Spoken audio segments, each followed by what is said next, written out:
সুপ্রিয় শিক্ষার্থীরা, তোমরা সবাই কেমন আছো? আশা করি ভালো আছো। এমন করোনাময় পরিস্থিতিতে সবাই বাসায় ভালোভাবে থাকো, নিরাপদে থাকো। আজ আমি তোমাদেরকে পড়াবো তোমাদের আনন্দ পাঠ বই থেকে গুরুচণ্ডালী গল্পটি। আমি লিখে রেখেছি তোমাদের সুবিধার্থে লেখকের পরিচিতি সম্পর্কে সংক্ষিপ্ত আকারে। কেমন? গুরুচণ্ডালী গল্পটি লিখেছেন শিবরাম চক্রবর্তী। জন্ম 1310 বঙ্গাব্দের 27 অগ্রহায়ণ।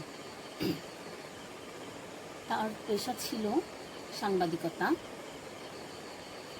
তার উল্লেখযোগ্য গ্রন্থ হচ্ছে বাড়ি থেকে পালিয়ে ঈশ্বর, পৃথিবী ভালোবাসা, ভালোবাসা পৃথিবী ঈশ্বর ইত্যাদি। তিনি মূলত শিশু,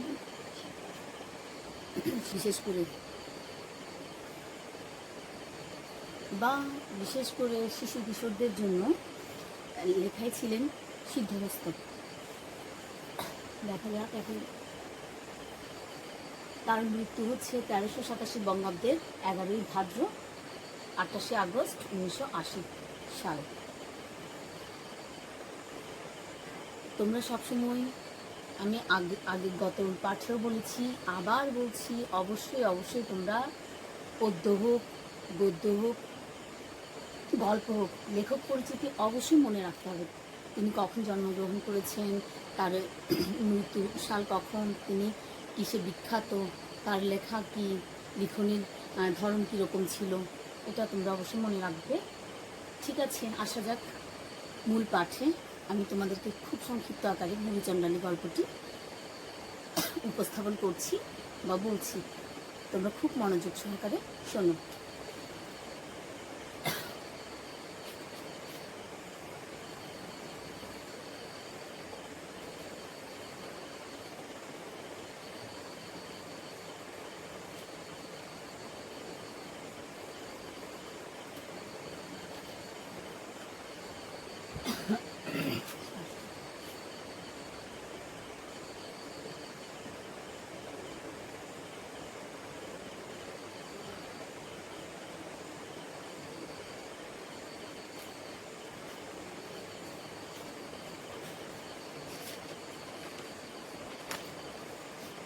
গল্পটি এক শিক্ষক বা তৎকালে বলা হতো পণ্ডিত বলে, তার কাহিনী।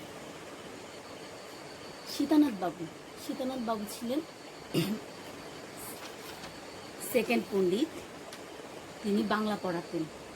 ভাষার দিকে তার দৃষ্টি একটু ভাষা ছিল না, বরং ছিল বেশ প্রখর। ছেলেদের লেখার মধ্যে গুরুচণ্ডালী তিনি মোটেই সইতে পারতেন না। সপ্তাহের একটা ঘন্টা ছিল বাংলা গল্প লেখার জন্য, যেখানে তিনি দেখতেন এবং বাচ্চাদের বেছে দেখতেন এবং কোথায় বাচ্চারা গুরুচণ্ডালী দোষ। আমি আবার বলছি, তিনি সপ্তাহের একটি দিন নিতেন, গল্প নিতেন, বাচ্চাদের থেকে লেখা নিতেন। আসলে দেখতেন কোন বাচ্চা বা বাচ্চারা আসলে কি শিখতে পেরেছে কিনা সাধু ভাষা। গল্প লিখতে দিতেন এবং বাচ্চারা লিখত ঠিকই, কিন্তু প্রত্যেকটা ক্ষেত্রেই গুরুচণ্ডালী দোষটা করতো। আসলে গুরুচণ্ডালী কি তিনি বোঝাতে চাইতেন, বোঝাতে পারতেন না। কীরকম সেটা হচ্ছে সাধু ভাষা এবং চলিত ভাষার যে সংমিশ্রণ, এটাই গুরুচণ্ডালী। এই কথাটি লেখক সীতানাথ বাবু বুঝে উঠতে পারতেন না। ফলে বাচ্চারাও গল্পের নায়ক সীতানাথ বাবু সেদিন দেখে, বাচ্চাদের খাতাগুলো দেখে তার চোখ কপালে। প্রত্যেকটা বাচ্চা কোথাও না কোথাও সে গুরুচণ্ডালীর দোষটা করে। আসলে আমরাও করি, অনেক সময় হয় এটা। তোমরা তো জানোই, তোমরা অনেক সময় তোমরা ইচ্ছে করেও টিচারদের সাথে অনেক সময় মজা করার জন্য করো। এই হয়তো তখন বাচ্চারা বুঝতে পারেনি লিখেছে। একদিন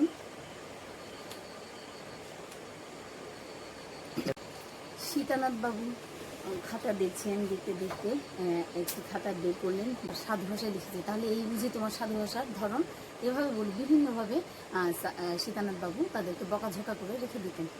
তো এই কারণে অনেক সময় অনেক স্টুডেন্ট বা ছাত্র বলতো, স্যার কোন কথায় বলবো, কথ্য ভাষায় না অকথ্য ভাষায়, মজা করার জন্য বলতো। বেশ, যাই হোক, তারপর একদিন সীতানাথ বাবু গেলেন রেশনের দোকানে। রেশনের দোকানে তিনি রেশন কিনবেন, সরকারি রেশনের দোকানে গিয়ে লম্বা লাইন সিরিয়ালের মধ্যে পড়েছে। পড়ার পর লেখক সীতানাথ বাবু দাঁড়িয়ে আছে, গণেশও গিয়েছে সেখান থেকে ওই রেশন আনতে। গণেশ যখন গেল, গণেশ দেখতে পেল স্যারের পেছন থেকে বা পেছনের দিক থেকে পকেট মার স্যারের পকেট কেটে নিয়ে যাচ্ছে। গণেশ কী করবে? গণেশ তো স্যার তো সাধু ভাষা না শুনলে স্যারের ভাল লাগে না, এখন সে কী করবে? গণেশ কী করলো? স্যারকে সাধু ভাষায় বলতে লাগলো, স্যার ব্যাগ গ্রহণ করলো। এই কথা শুনে যখন সীতানাথ বাবু পেছনে ফিরে দেখলেন গণেশকে, রাগ উঠলো তার, কিছু বললো না। আবার যখন বললো স্যার ব্যাগ গ্রহণ করলো, তারপর গিয়ে কান মুলে দিল গণেশের কান মুলে দেওয়ার পর অবশেষে দেখা গেল সিরিয়াল অনুযায়ী রেশনের দোকানে গিয়ে রেশন কিনলেন তিনি। রেশন কেনার পর যেই না পকেটে হাত দিয়ে দেখেন পকেটের মধ্যে কোনো টাকা নেই, তার পকেট কেটে নিয়েছে। তখন সীতানাথ বাবুর মনে হলো, হ্যাঁ, তার মানে কি গণেশ আমাকে এটা বোঝাতে চেয়েছিল। তারপরে কি করলো, গণেশের সাথে তার যখন দেখা হলো তখন বললো, কি ব্যাপার, তুমি আমাকে সহজ কথাটা বললে কি হতো, এরকম করে বললো আর কি হতো। তখন বললো, স্যার আপনার সাথে তো সাধু ভাষা ছাড়া আসলে ব্যাগের যে সাধু ভাষা কী হবে আমি জানতাম না, সে কারণে আমি এই কথাটি বলেছি। তাহলে বাচ্চারা, তোমরা বুঝতে পেরেছো আসলে সঠিক সময় কিংবা সঠিক ভাষা ব্যবহার করতে না পারলে কি হয়।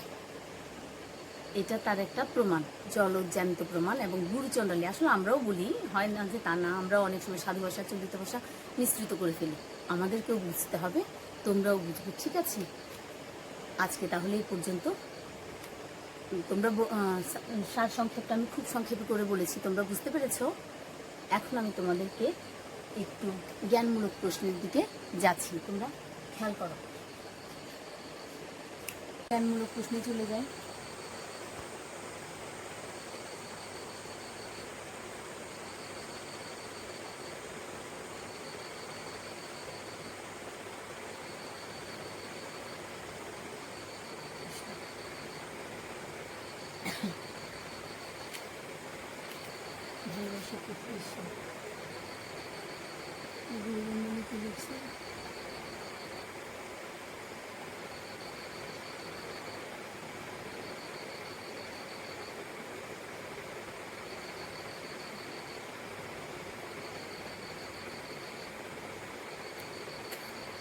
কত সালে বা কত বঙ্গাব্দে বলি?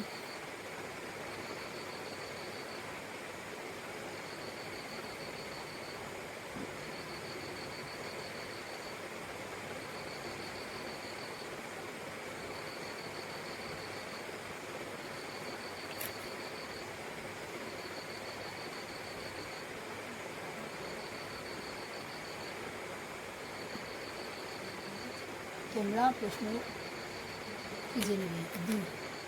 আরেকটি প্রশ্ন হতে পারে ঠিকানা।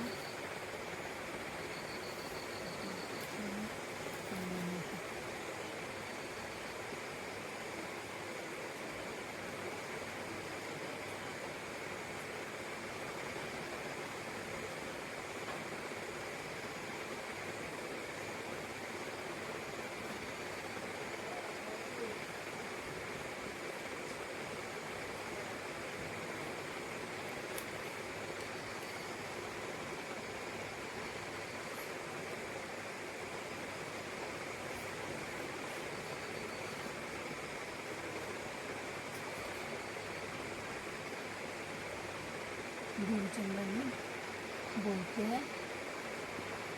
কি বুঝো?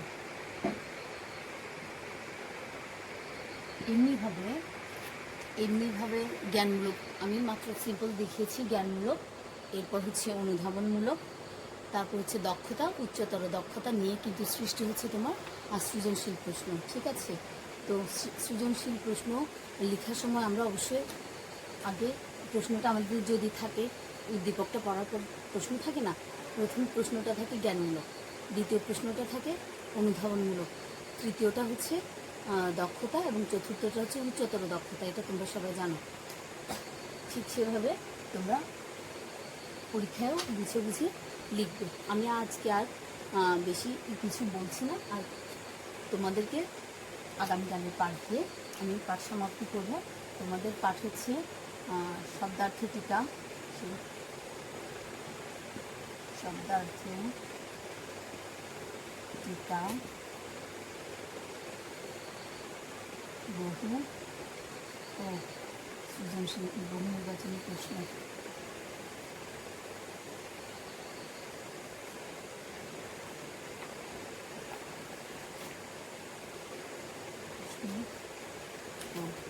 সৃজনশীল প্রশ্ন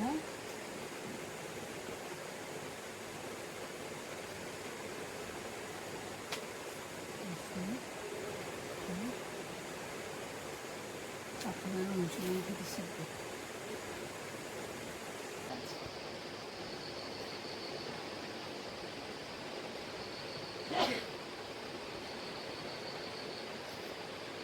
আজ এ পর্যন্ত। সবাই সুস্থ থাকো, ভালো থাকো, সুন্দর থাকো।